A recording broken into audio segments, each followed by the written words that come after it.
Stories are everywhere. They hang in the air, way down the trees. But you have to look closely. What will trigger your imagination? What overgrown sign may lead you to a long-forgotten tale?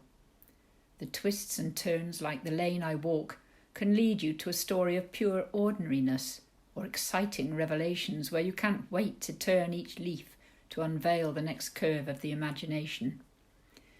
The steps I tread layer on top of myriad other traces of movement walking through the centuries.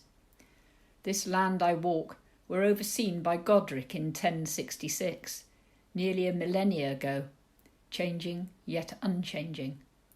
Echoes through the centuries.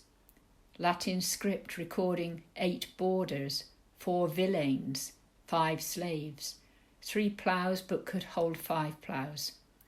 The unceasing working of the land. It gives up its bounty so we could live. Generation after generation, understanding the seasons, the hedgerows, looking at the sky and reading all its subtle signs. But today we have lost most of those arts.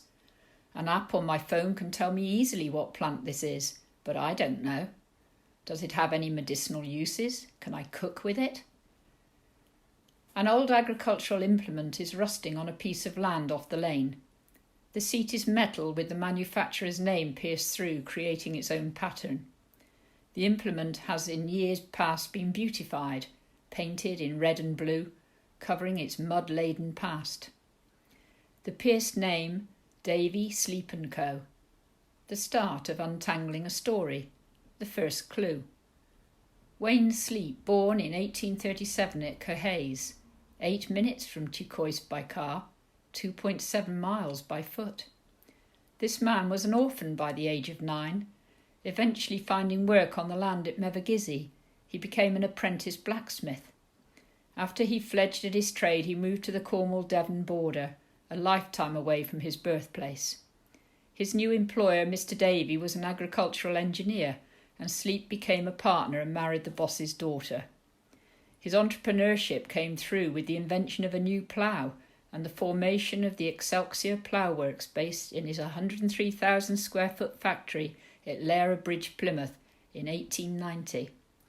In 1905 he followed his daughter to Chicago in the USA and died there, a journey enabled by the land. As I muse on life's meanderings, I find another implement being used to hold up a sign proclaiming the name of our hamlet, Tucois, side of the wood, known as Ticoit in the Doomsday Book, and still pronounced like that by the elderly locals.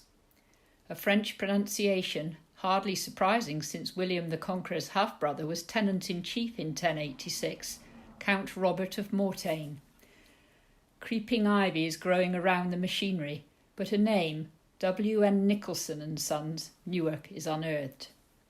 The company was formed in 1825 in Nottinghamshire as agricultural engineers. The owner was an industrialist and an MP for Newark from 1880 to 1885. I looked on to Hansard to find that he never spoke once in the House of Commons. What was more interesting was that he was the father of William Nicholson and grandfather of Ben Nicholson, both of whom were artists. Ben Nicholson had a long history connected to Cornish artists, particularly Alfred Wallace of St Ives, and married the sculptor Barbara Hepworth. Ben Nicholson's sister Nancy was a fabric designer and married Robert Graves, a First World War poet. Stories of men who were bound to the land and progressed because of it, others forced backwards by enclosure and thrown off the land into vagrancy. Stories, myths, legends, born on the air, leapfrogging the generations to come to this plague-riven year, and time given to me to once more resurrect their lives and narratives.